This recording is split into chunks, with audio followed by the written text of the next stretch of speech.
2012, I hit rock bottom, where the court take my children away by the end of 2011 and said they're going to give my children up for adoption if I didn't change my life in 2 years' time.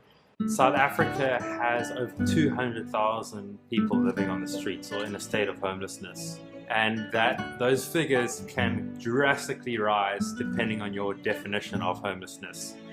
My life before was like very destructive. I was young when I left my mother's home and come to Cape Town. I met someone and I married into another faith without my parents' consent.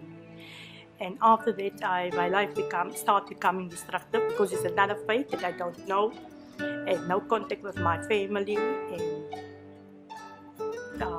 my husband was using, and I started using with him. And I lost my jobs. The court would take my children away from me, and I ended up on the streets. Life was very scary. It is very scary because people can come and steal your stuff or hurt you when you're sleeping.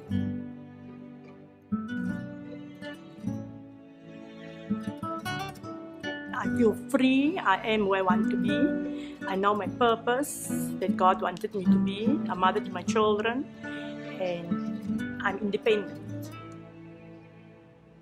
Independent from drugs, dependent on God, but independent from drugs.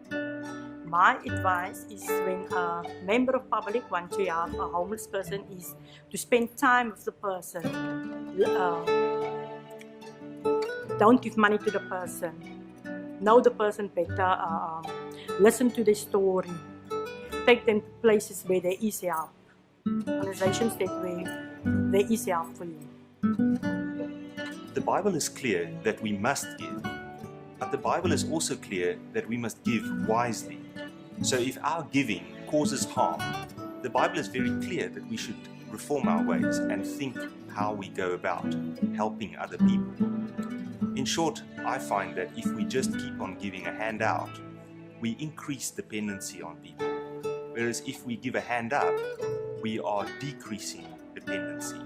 And I think we should just hone that through lots of practice and lots of reflection afterwards. Did this aid that I give this person help him to become independent, or did it make him more dependent on handouts?